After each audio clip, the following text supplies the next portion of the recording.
I had a girl on the team one time, and I was the only team you could allow. They allowed girls to play with the boys.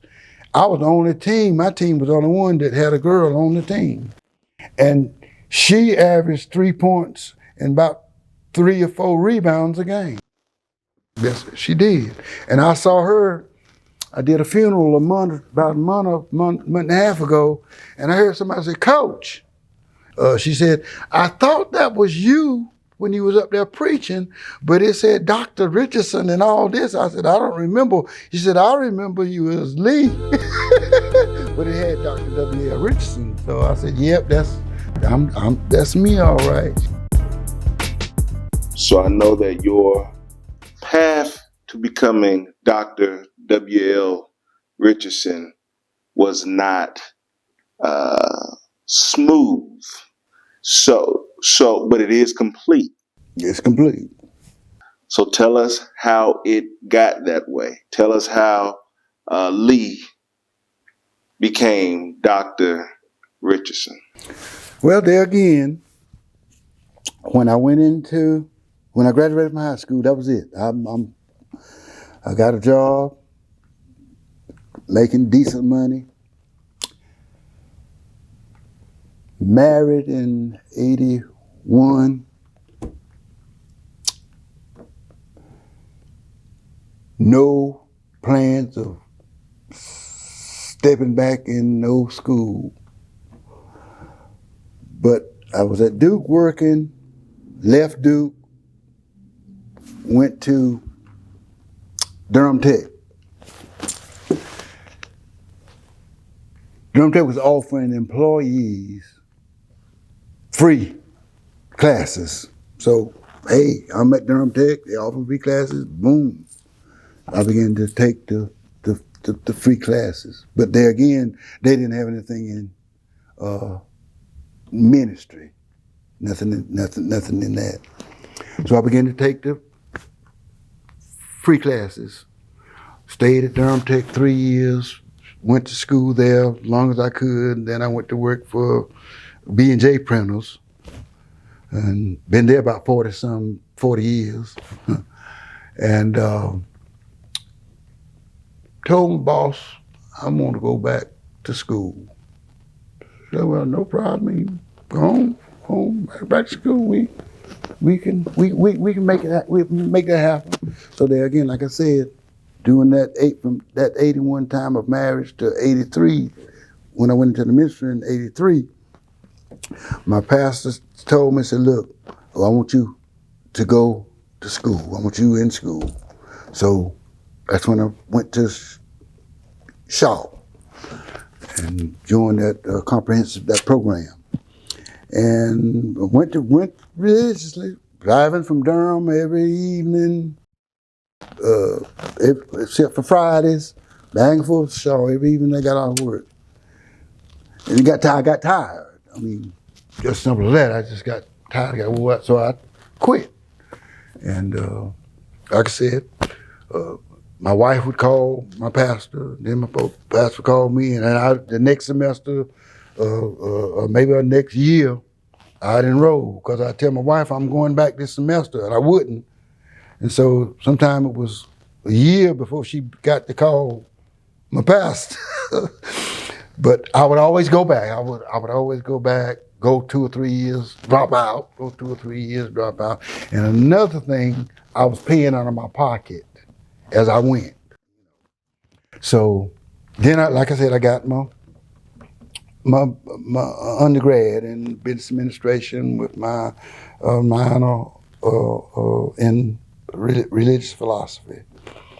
And what year was that? That was in 95.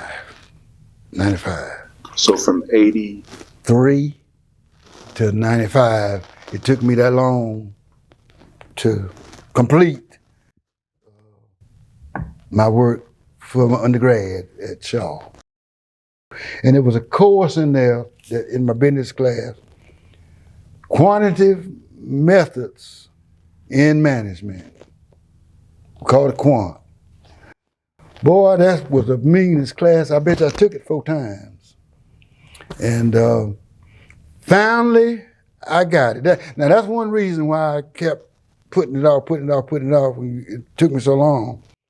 Finally, one night I came home from school and I went out there in my shed. I got built me a shed for my motorcycle. Went out there in my shed. I said, I'm going to get this stuff. I said, I don't care if I'm staying here all night long. I'm going to get it. I said, they put it in this book. Somebody had knowledge to make it work. I said, I ain't that dumb. I'm going to get it. I stayed out there all night long. I came home from Shaw, got home about 10:30, 8, went out there, picked my books, went out there in that little shed, and stayed out there, stayed all night long. Sun come up. I got it. Went, took my tests, and a couple of weeks later, my professor wrote, did he write me or did he call me? Either he wrote me or he called me, and he said, you passed the quantitative method class. I said, I did. Well, that was good enough right there. I said, well, what did I make? He said, an A. I said, sir, I said, you got the right Wilbert Richardson? He said, your social security number, so and so and so. I said, yeah, you live at so and so and so and so. You work so. I said, yes, sir. He said, that's you. He said, you got an A. I said, Lord have mercy.